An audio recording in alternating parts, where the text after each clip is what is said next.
Welcome, this is Medicine with Dr. Moran. I'm Dr. Keith Moran, and today I want to give you an overview of low carbohydrate diets. This is something that I speak every day about in my practice. It's something I've been talking to patients really for 26 years now. First, I want to talk about some general points of patients who might benefit from this kind of diet. Secondly, I will talk about the difference between eating a carbohydrate versus a protein versus a fat meal. Thirdly, I will move on to the two-compartment model of calories and how a high-carb or low-carb diet will dictate whether fat is stored or whether fat is burnt for fuel. Last, I'll speak about exactly how many carbs per day is considered low-carb. First, some general points. For many decades, and really centuries, certain people have followed low carbohydrate diets. You see, when you eat, carbohydrates are broken down ultimately into glucose in the intestine. And glucose is otherwise known as sugar, and I'll use the word glucose and sugar interchangeably during this presentation. A low-carb diet was the treatment of choice for diabetes prior to the invention of insulin in 1920 by Dr. Banting in Toronto.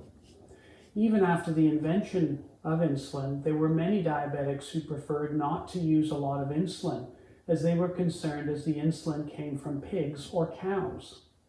Several of my patients over the years have described their family members who chose to use very little of the pig or cow insulin and tried to keep their glucose down with a low carbohydrate diet with small amounts of insulin. There's no question that if you consume a much smaller amount of carbohydrates, you don't need as much insulin. I frequently tell my diabetic patients that if they want to keep their glucose lower, the key is not to consume as much glucose, in other words, carbs. This is easier said than done, as many patients like their sweets and other carbs. Many diabetic patients who have no pancreatic function, in other words, someone with no ability to make their own insulin in their pancreas, such as a type 1 diabetic as we call them, which is typically someone who's below the age of 30 who develops diabetes, who is not obese, they find that they can use much less insulin with more stable glucose values if they eat a low-carb diet. It makes very simple sense that the more carbs you eat, which really means the more sugar you're eating ultimately, the higher your blood glucose will, and the more insulin that you'll need to control that. In addition, low-carb diets have been used for seizure therapy for many years, particularly in children. Low-carb diets have also been used for weight loss. In fact, there are many randomized controlled medical studies to support a low-carb diet for weight loss. From a medical perspective, this makes sense, and it's what all doctors learn in medical school in physiology class. The problem is it's not always carried out into practice. Secondly, I'm going to explain to you what happens when you eat different kinds of macronutrients. We have three main macronutrients. They're the carbohydrates, the proteins, and the fats. That's what you see on the nutrition label when you look at foods in the grocery store. Now, when you consume a carbohydrate meal, your body breaks the carbs down into glucose and then has to increase insulin in order to absorb all that glucose. For this reason, with a high carbohydrate meal, the glucose in the bloodstream goes up significantly to cause a spike, as we call it. And then with the release of insulin, the glucose will drop significantly as insulin allows the glucose to go into the liver cells. Insulin is the hormone that tells your body to store all of the glucose in the liver and to store the energy that you have just eaten as fat. I like to call insulin the fat storage hormone. If you're not eating and are in the fasted state, such as when you're up in the morning, insulin levels are very low, which tells your body to burn the stored sugar in the liver and ultimately then burn fat. When you eat a meal with fat or a high amount of fat, the glucose in the bloodstream does not go up very much, and thus insulin does not go up that much either. If you eat a high protein meal, there's a mid-range rise in the glucose and insulin, as you can see from the chart on the screen. Now I want to show you what can happen if you consume significant amounts of sugar on a regular basis, as many people do, often without realizing it. The World Health Organization about a decade ago came out with some guidelines for how much sugar people should consume each day. For women it was approximately 30 grams and for men 40 grams per day. This graph shows what can happen if a lot of sugar is consumed. You can see on the graph there are a number of spikes. The first spike is at breakfast, where a sugary cereal could have been consumed, which may initially give you a sense of feeling good or energized, but as insulin rises, it has to work hard to get the glucose back down into the normal range. And ultimately, sometimes this overshoots, giving you a lower glucose reading or a crash, where sometimes people feel tired and ultimately they then grab a snack to feel better. This cycle, unfortunately and ultimately, can continue during the day if you continue to consume large amounts of carbs. And it gives a roller coaster type look to the glucose graph, as you can see. This leads to swings in mood as well as sugar cravings. Functional MRI scans of the brain do light up in the pleasure centers of the brain, demonstrating how addictive and pleasing sugar is to people. Some researchers have said that it's more addictive than things like cocaine. It's sad to know that some food companies use this kind of technology to alter their processed food in ways to light up these areas of the brain. So obviously people will buy their food. Next, I want to move on to the two-compartment model of calories. This schematic gives people an understanding of how your calories are dealt with. As I mentioned, with a high carbohydrate meal, the calories in get stored in the refrigerator as chains of glucose called glycogen. If insulin levels are high, as they are after a carbohydrate meal, the energy from the refrigerator will get shifted to body fat in the freezer. The liver does this through a process called lipogenesis, which means to generate or make fat. If insulin levels are low, if you're fasting or consume a high-fat, low-carb meal, then insulin levels actually will remain low. And ultimately, body fat can be mobilized from the freezer back to the fridge and then ultimately burn the calories off. Thus, insulin that acts as the switch as to whether fat is going to get stored or burnt for fuel. The whole idea is to burn fat when you want to lose weight, of course. I always tell my patients that if you give insulin to anyone, they will all gain weight.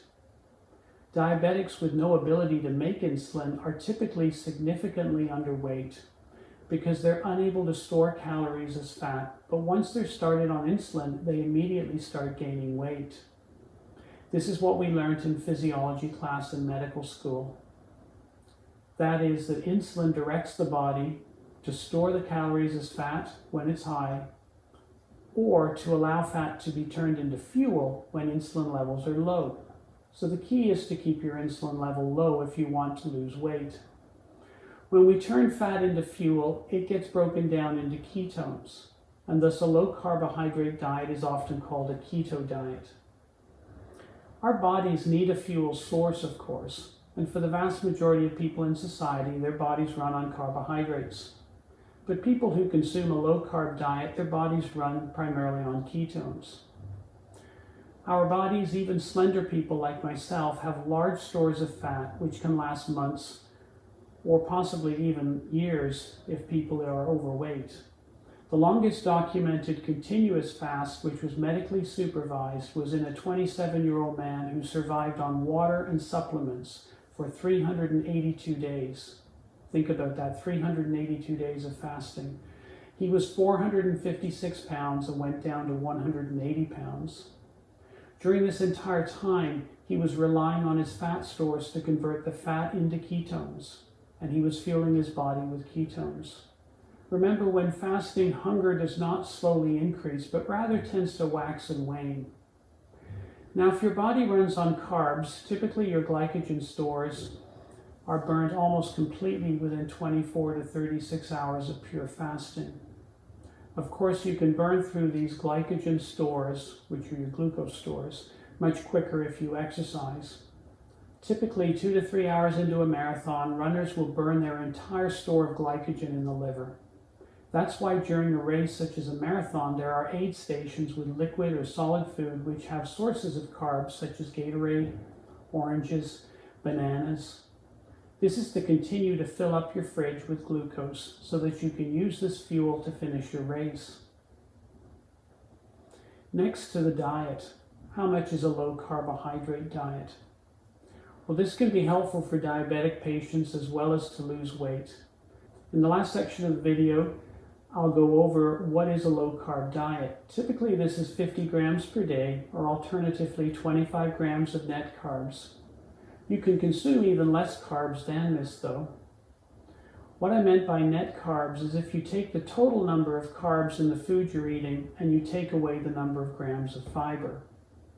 So if you're eating something that has 10 grams of carbohydrates but there's 5 grams of fiber, you take the 5 from the 10, which would equal a net 5 grams of net carbs.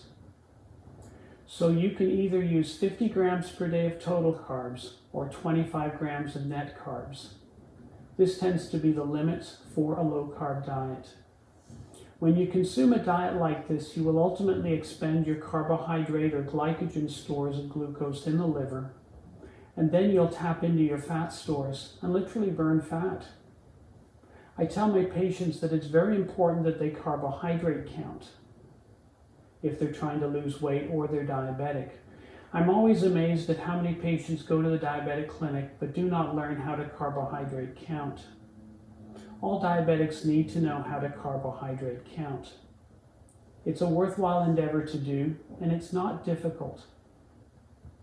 To give you an idea of foods that are high in carbohydrates, the vegetables that grow into the ground, such as potatoes or yams, as well as some of the obvious ones like bread, rice, pasta, sweets, soft drinks, and alcohol with the exception of spirits.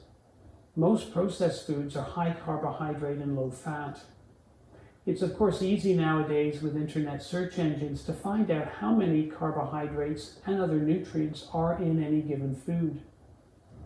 Unfortunately, grocery stores do not label nutritional values in the produce section of the store.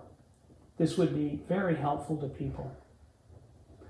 Ultimately, a low-carb diet is based upon good science and is not a difficult diet to follow. Many of the patients that I see, unfortunately, are resistant to change. But then every year I'm typically successful at getting a few people off their diabetic medications and actually reverse diabetes. Many patients do not know that it's possible to reverse diabetes, but I've been seeing this every year since I began my practice 26 years ago. Trust me, you do not want to be diabetic, you want your diabetes reversed. Why? Because diabetes leads to numerous medical complications and frankly lots of medications. Significant weight loss can occur in people who follow a low-carb diet, and every year I will have a small number of people who are successful at losing 50 to 100 pounds on this diet. It's very worthwhile trying this diet if you're overweight and have never tried it before. I will be making more videos specific to diabetics as well as for people who simply want to lose weight with low carbohydrate diets. Some people want to be more metabolically flexible, such as endurance athletes who want to be able to burn more fat and less carbohydrates during their endurance events and training so that they don't have to rely on as much carbohydrate fueling during a race and want to use their fat stores instead. There will ultimately be a video on this as well. Thanks for joining me today. You've watched Medicine with Dr. Keith Moran. I'm Dr. Keith Moran. Get healthy and stay healthy.